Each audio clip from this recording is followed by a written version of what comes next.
Michel Galère, eurodéputé, rangez vos 8 millions d'euros. Il y a un eurodéputé, c'est-à-dire l'Assemblée européenne qui se trouve à Bruxelles. Il y a des députés là-bas. Parmi les pays de chaque, les députés de chaque pays, on vote des gens qui sont des représentants de l'Europe là-bas, comme des députés pour représenter, pour parler au nom de l'Europe. Michel Galère fait partie de ces députés-là. Et comme vous voyez même, Michel Galère, c'est G-A-H-L-E-R.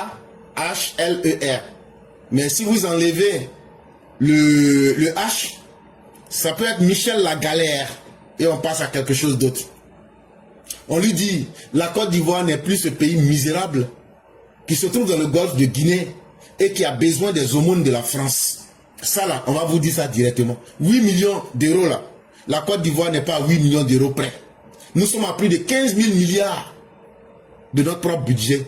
Ce n'est pas la modique somme de 8 millions d'euros qui va changer le destin d'un pays qui arrive à produire des richesses.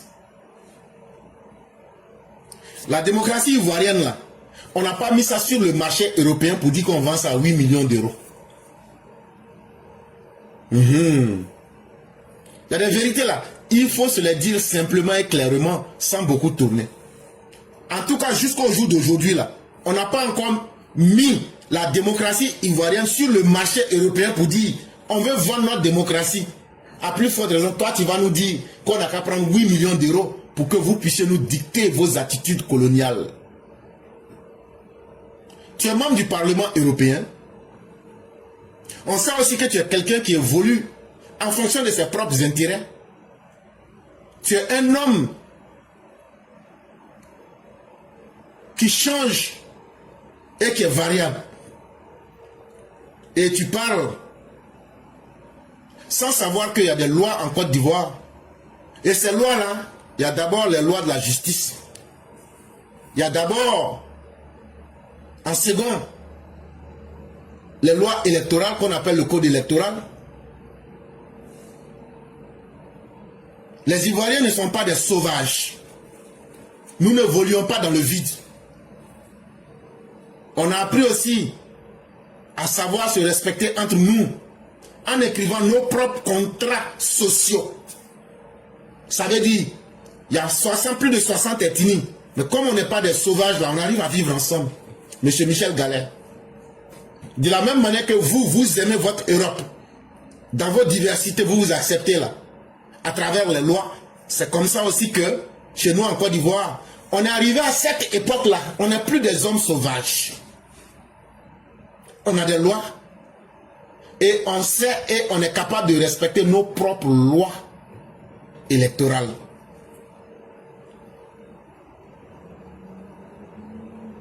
En 2010, là, tout le monde se souvient.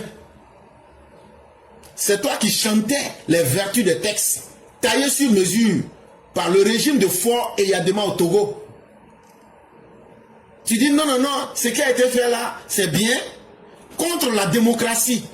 Et tu disais quoi? Que parce que c'est la stabilité institutionnelle du Togo qui compte. Que quand il y a la stabilité, c'est là qu'on peut aller vers la démocratie. Aujourd'hui, maintenant, tu dis que quand tu as accepté que Faure Eyadema puissent tailler un texte sur mesure pour violer leur constitution au Togo, et tu as dit non, c'est pour qu'il y ait la stabilité des institutions. Et de cette stabilité, on va aller vers la démocratie.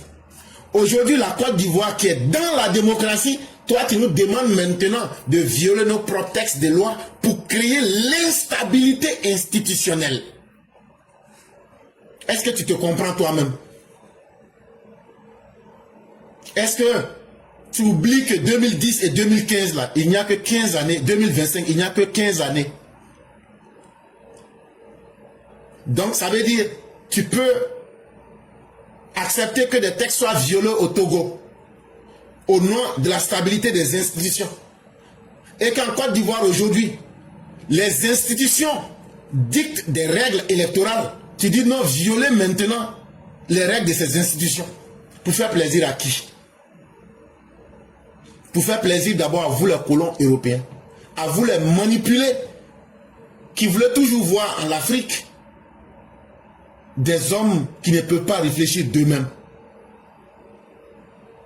Et donc, vous pensez que vos propos peuvent justifier l'injustifiable. Abidjan, c'est-à-dire le régime actuel, du fait qu'ils sont en train de respecter leurs institutions pour imposer la légalité en Côte d'Ivoire, cela est devenu aujourd'hui un crime de lèse-majesté diplomatique. Ah oui, c'est ce que nous avons dit. Vous pouvez dire ce que vous voulez. Vous pouvez penser ce que vous voulez. Mais le fait que quand vous voyez un pays africain être capable de dire j'organise moi-même mes élections, être capable de dire nous allons respecter nos textes, c'est ça qui vous fait mal. Parce que c'est quand on organise des sommets, des rencontres, des pourparlers, c'est là que des misérables comme toi, Jean-Michel, et comme toi, Michel Galère, vous prospérez. C'est là que des misérabilistes comme toi, Jean-Michel Galère, vous prospérez. C'est là que des idiots comme toi, Jean-Michel Galère, vous prospérez de la misère des pays africains.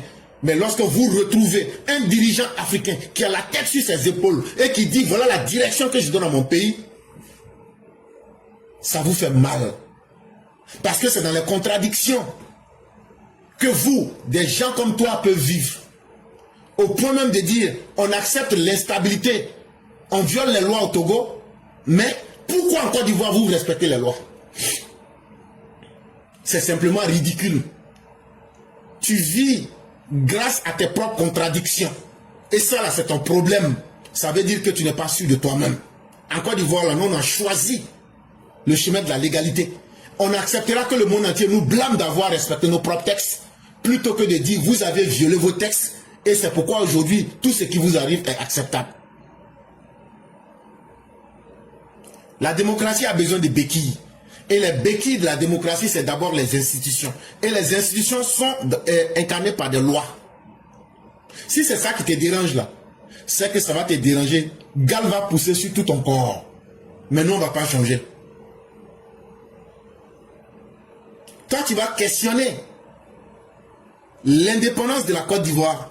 Mais bien sûr, il faut questionner cette indépendance-là sur les textes de loi des Ivoiriens. Parce que Marine Le Pen ne peut pas être candidate en France. Mais on ne va pas juger la justice en tant qu'entité, mais on va juger les textes. La légitimité des textes français. Est-ce que ces textes qui ont été dits là sont en légitimité avec ce qui a été appliqué? Donc ce n'est pas le système judiciaire qu'il faut juger, c'est l'applicabilité des textes qu'il faut voir. Maintenant, c'est la même chose en Côte d'Ivoire. Des gens ont commis des crimes de vol. Des gens ont changé de nationalité. Le code national de la nationalité est là. Le code civil est là. Et ils se sont appliqués à ces personnes. Donc, au lieu de critiquer l'institution qui a rendu un verdict, il faut plutôt voir est-ce que les lois ont été appliquées. Et quand la loi est appliquée, ça veut dire que chaque institution est indépendante. Et c'est ça qui vous fatigue. Il n'y a pas de problème. Les républiques bananières, là, c'est dans vos consciences et dans vos subconscients. Mais chaque jour que Dieu fait, les pays africains qui veulent évoluer, évoluent.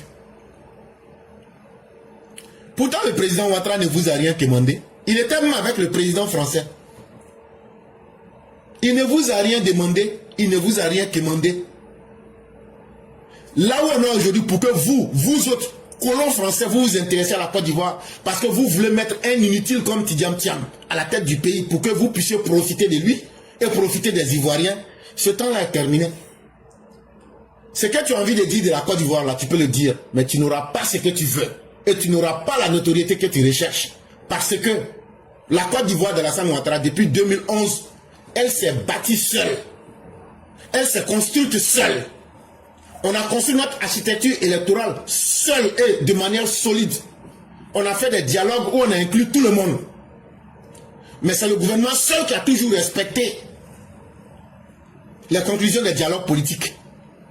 Et quand tu es en face des gens qui ne veulent jamais respecter les lois et qui veulent toujours ruser avec tout le monde, il arrive un temps où on va leur imposer les lois.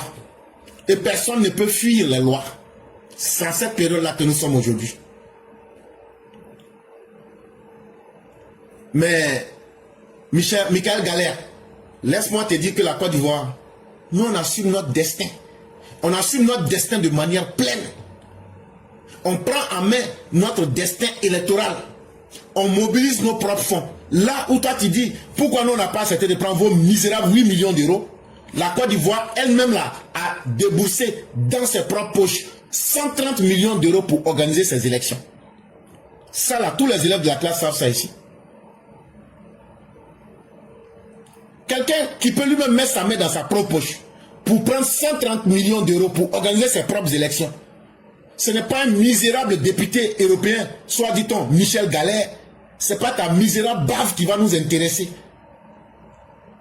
Comme quoi, si on ne prend pas vos misérables 8 millions d'euros, on ne pourra pas organiser des élections. On va organiser ces élections avec notre propre fonds. On ne va pas aller endetter les Ivoiriens pour venir dire on a fini l'élection, mais on doit payer crédit sur 100 ans. Et c'est ça qu'on appelle la souveraineté.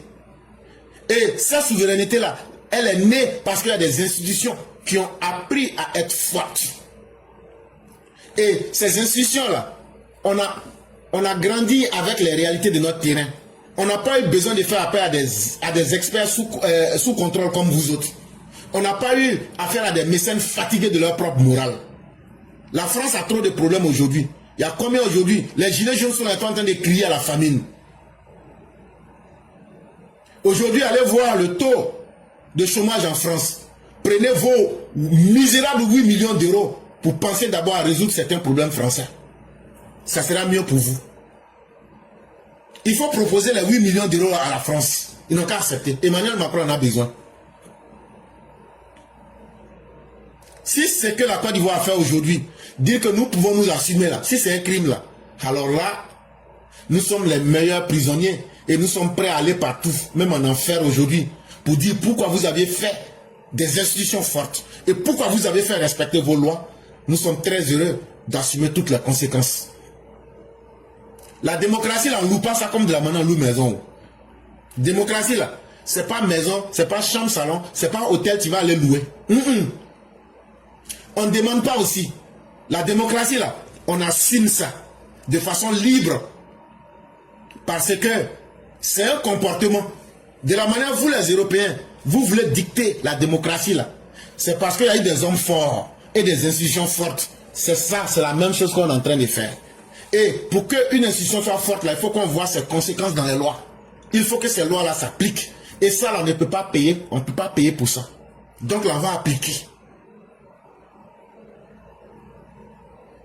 Je viens de te rappeler ce que tu as fait en 2010 au Togo.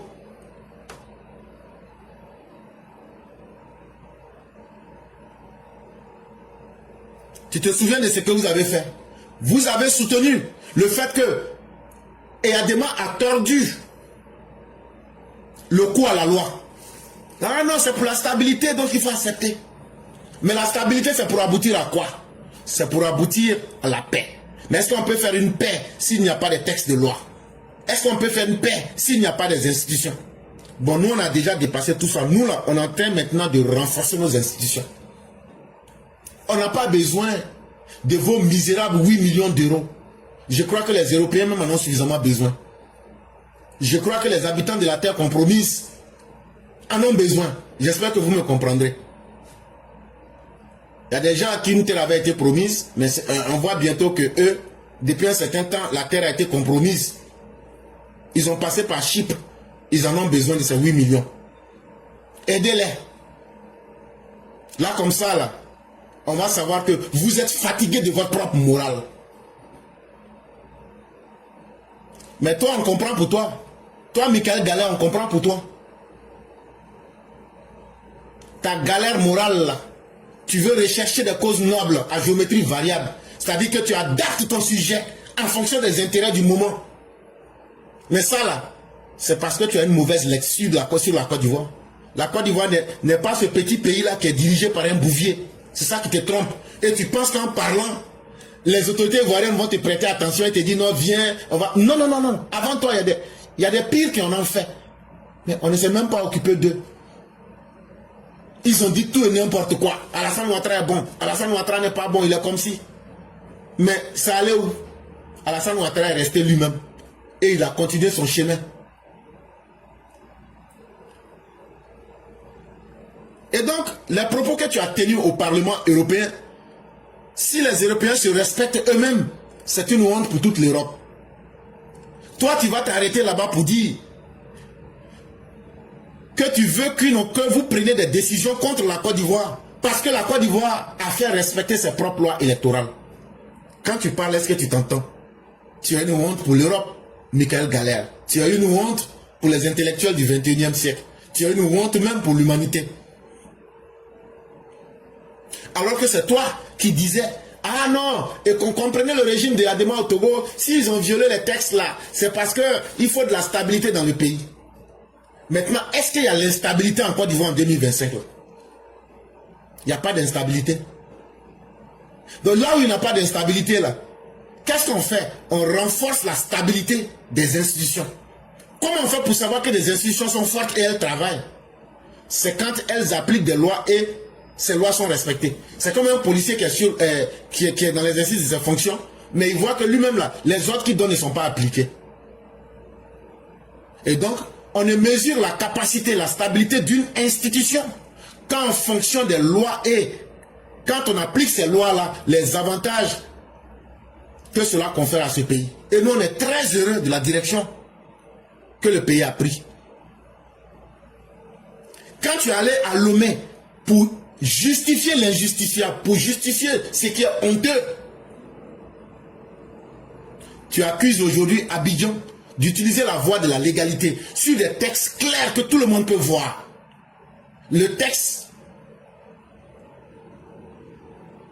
du code électoral n'est pas caché. Le code de la nationalité ivoirienne n'est pas caché.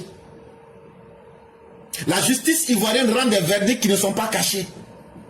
Mais pourquoi c'est cette légalité aujourd'hui qui te gêne?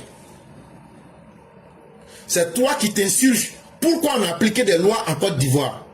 Mais il faut t'insurger aussi contre ce qui est arrivé à Marine Le Pen. Il faut t'insurger aussi contre ce qui est arrivé à Emmanueli. Pourquoi la France a appliqué les lois contre ces deux personnes? Le jour que tu pourras répondre à ça, là, toi le merdeux de député, le galéreux que tu es là, tu pourras venir nous demander. Et puis de toute façon, nous on n'a pas de compte à rendre à un misérable député européen. C'est dans la misère de certains pays africains, des dirigeants en perte de vitesse que vous arrivez à avoir quelque chose. Alassane Ouattara n'est pas un dirigeant en perte de vitesse.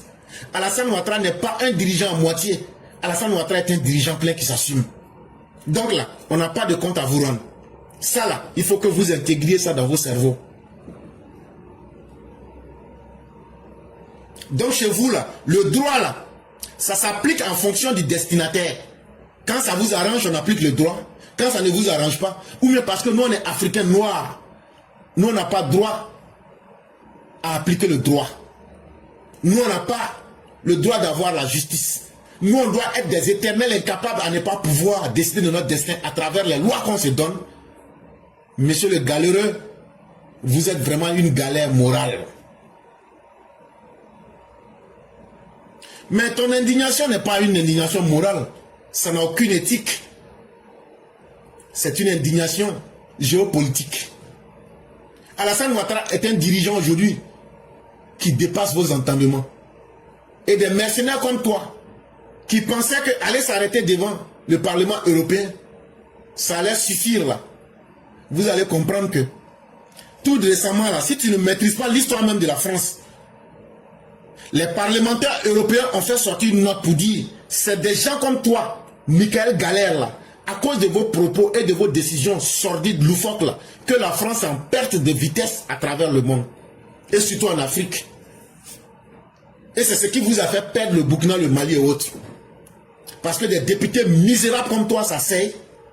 En fonction de ce qui peut les arranger, on dit mais le dirigeant lui il est comment? Ah, on dit bon c'est un bouffon. Oh, comme c'est un bouffon là, bon, décidons du contraire de ce qu'on avait dit hier. Ça là, ça va pas marcher avec nous. Ça va pas marcher avec nous.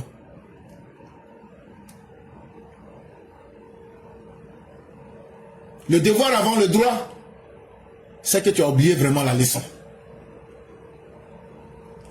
La crédibilité de sa posture se fonde dans cette gymnastique rhétorique. Car défendre les droits humains suppose d'abord respecter les règles qui les encadrent. Dans toute république, le droit ne vaut que par le devoir qui le précède. est-ce qu'on peut parler de droits si on n'impose pas d'abord des devoirs à chacun? C'est parce que chacun fait ses devoirs qu'on arrive à imposer des droits. Maintenant, viens nous montrer. Vous pensez que c'est vous seuls qui avez la capacité de réfléchir? Ou bien parce que tu es français, donc ça te suffit. Donc tu penses que vous êtes mieux que nous intellectuellement. Cette époque-là, elle est bien révolue, chers messieurs. Nous ne sommes plus à la colonisation où le nègre vous répondait oui, monsieur. Non, c'est fini. Tu tombes dans la rhétorique, dans la sophistique, dans une gymnastique honteuse des idées contradictoires. Et je t'ai donné un exemple. Prends toi-même tes propos en 2010 sur le cas togolais. Et puis compare à ce que tu es en train de faire aujourd'hui. Et puis regarde ce que tu es. Tu donnes simplement envie de vomir Michael Galère. Et ça montre vraiment que tu es une galère dans tous les sens. Pourquoi on dise une terre où on respecte les droits de l'homme là? C'est parce que des gens, chacun a accepté de jouer son devoir. Le devoir, c'est ce que je dois faire. C'est parce que j'ai fait ce que je devrais que je peux demander aux autres de me donner des droits. Parce que ce que j'ai accepté là, comme ton grand-père Rousseau avait dit dans le contrat social là, pour qu'on vive ensemble là, chacun laisse un peu de ce qu'il est pour accepter de gagner aussi avec la société. Je vais te donner un coup simple sur entre l'état de droit et l'état de nature qui est la sauvagerie. Et toi, un monsieur comme toi, Michael Galère, toi tu es un membre qui représente dignement l'état de la sauvagerie la plus abjecte. Tu devrais vivre au temps de la préhistoire. Là comme ça, là, le plus violent et le plus inutile, comme toi Michel Galère, c'est là maintenant que tu allais savoir que tu es dans ton vrai temps. Quand tu parles comme ça, on a l'impression que tu ramènes tes misères de l'époque de la préhistoire et tu oublies, tu te trompes d'époque. On est au 21e siècle. Et donc quand tu parles à une république comme la Côte d'Ivoire en 2025, chers messieurs, prenez le temps de vous renseigner correctement. Prenez le temps d'être digne de remarquer et de prendre vos propos pour ne pas être un homme qui est dans la rhétorique la plus abjecte. La rhétorique, ça veut dire la manipulation de la parole.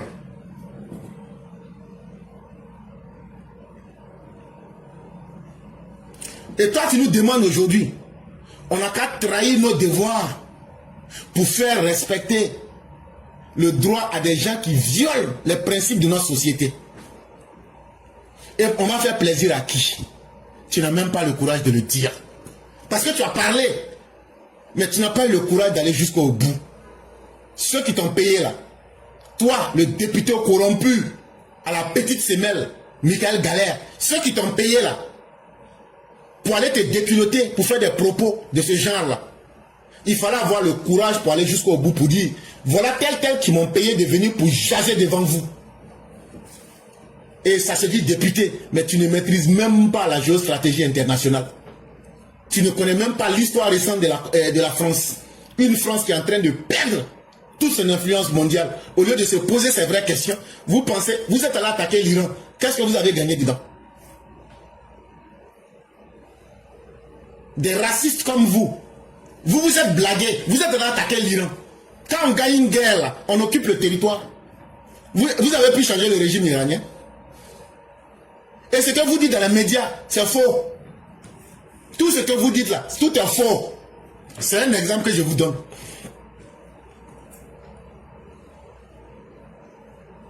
À un moment là, les excès, à travers les excès de la politique occidentale, c'est des gens comme toi, comme ça là, qui font que les gens finissent par dire, on va tout mettre à la poubelle. On va même plus chercher à voir qui est bon, qui est mauvais. Parce que vous, avec votre arrogance de raciste, vous n'apprenez pas à respecter les autres.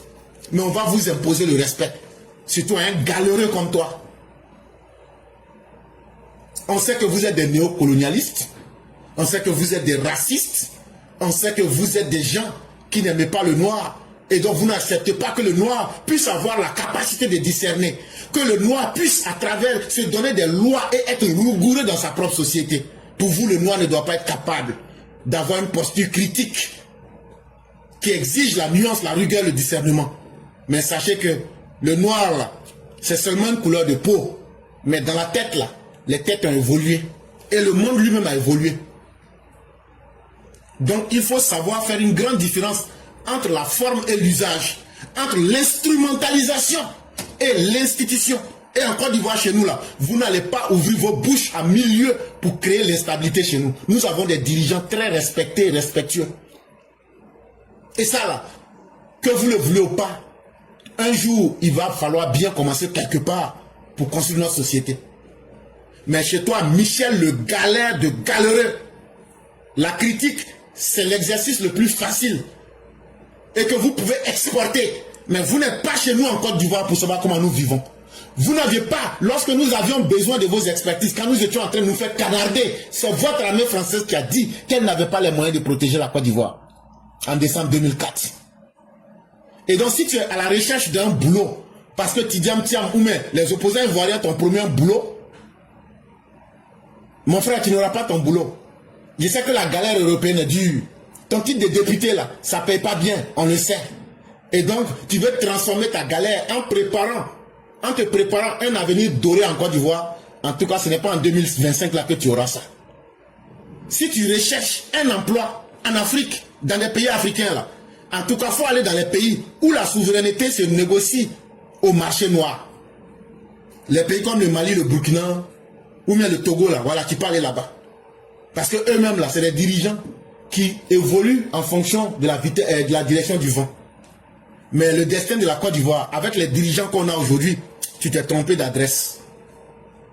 Tu t'es gravement trompé d'adresse. Parce que le destin de la Côte d'Ivoire, là, ça ne se décide pas à Bruxelles et ça ne se décide pas à Strasbourg. Ça se décide à Abidjan. C'est que tu oublies là. Nous, on a appris de nos erreurs. On a appris aussi de nos difficultés.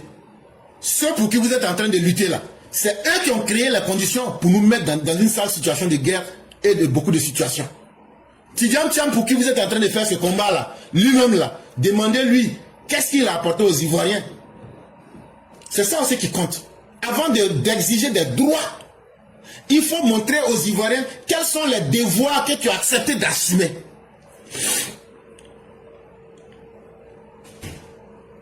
Tu ne défends pas la démocratie ivoirienne. Tu ne défends pas cette valeur humaine qui devrait être générale à tous les êtres humains. Mais tu défends simplement la tutelle d'un homme, d'une chapelle, d'un intérêt lugubre caché. Mais ça ne nous inquiète pas. On était préparés à cela. Nous étions préparés à cela. Et depuis pratiquement 2-3 ans, je le disais, qu'on aura des gens comme vous à rencontrer sur notre chemin, mais on ne sera pas tendre avec vous. Que ce soit sur le terrain des idées, que ce soit dans n'importe quel domaine, nous sommes là et on va vous répondre. Tu n'es pas le premier. Avant toi, chaque fois que vous allez sortir, du tic au tac, on va venir vous déshabiller devant les gens pour montrer que vous n'êtes rien. Et qu'en termes de capacité intellectuelle, nous pouvons faire mieux que vous. Parce que pendant trop longtemps, on s'est tué, on vous a regardé, mais cette époque-là est terminée. Vous n'allez pas nous parler comme des colons vont parler à des indigènes sous-évolués dans une plantation. Ça, c'est terminé. Le Parlement européen n'est pas le Parlement ivoirien. Et les gens qui sont dans le Parlement ivoirien et le peuple ivoirien qui s'est donné des règles à suivre, nous ne sommes pas des indigènes qui vivent sans règles. Et donc là, la Côte d'Ivoire n'est sous la tutelle d'aucun pays. Et la Côte d'Ivoire aujourd'hui a moins de problèmes que vos pays européens. Et donc on n'a pas besoin de demander la permission des gens perdus comme vous, des défaillants moraux, et même je dirais même des pervers intellectuels. On n'a pas besoin de votre permission. Et une permission qui est guidée avec des intérêts obscurs, parce que vous voulez facilement arrondir vos fins de mois sur les misérables fonds de certains pays africains. Cette fois-ci là, vous n'aurez pas ce que vous recherchez. Même Emmanuel Macron même n'aura pas ce qu'il veut. Ce n'est pas un misérable député européen qui est payé sur le bout des doigts là-bas en Europe qui va pouvoir nous dire quelque chose. Ça, vous dans vos têtes là, parce que vous êtes blanc, quand vous allez parler là, on va dire oui, monsieur, on a compris. Hé, la Côte d'Ivoire a fait son choix. Et notre choix là, il est clair, il est connu. Nous voulons maintenant assumer, vous pouvez nous dire que c'est pas bon. On va aller voter debout. On va aller voter sans crainte. On va aller voter sans demander la caution de quelqu'un. On va aller voter parce que nous n'avons pas à attendre que quelqu'un nous dicte, comme si on était sous la tutelle de quelqu'un. On va aller voter sans trembler parce qu'il n'y a pas de tremblement de terre en Côte d'Ivoire. on va aller voter sans télécommande. On n'a pas besoin que quelqu'un nous téléguide. Surtout, vous avez dit tout ça pour proposer quoi? 8 misérables millions d'euros. Pour faire quoi? Là où nous-mêmes, on a déjà organisé nos élections avec 130 millions d'euros. Ah, donc, parce que l'Afrique a toujours besoin d'argent, donc toi, tu n'as pas besoin d'argent. La misère qui est en Europe, là, c'est fini. Il faut aller fouiller, il y en a encore. Il faut prendre l'argent, là, tu vas aller régler ça. Ce qui vous trompe, là, Alassane Ouattara, là, de la manière, vous pensez que vous connaissez les Noirs, là. C'est comme ça que lui aussi, là, il a duré avec vous, il vous connaît. Et c'est ça qui gâte tous vos jeux. Et avec lui, là, la démocratie ne sera pas négociée. On ne va pas marchander notre démocratie. On va la vivre en fonction de nos expériences. Et on va construire une société forte. On n'a pas besoin que vous financez notre démocratie. Non, on va vous donner cette leçon pour la première fois. Vous les Européens. On ne va pas vous permettre de venir vous imposer chez nous. Parce que nous-mêmes, là, on ne va pas aussi s'imposer chez vous. Donc là, à un moment, apprenez à nous respecter. Parce que nous avons compris que c'est en nous levant et en étant debout et en étant libre que nous n'avons pas à rembourser quoi que ce soit à qui que ce soit. Parce qu'un homme qui aspire à sa liberté ne commande pas les principes de sa propre liberté. Tu t'assumes et nous sommes sur la voie de nous assumer.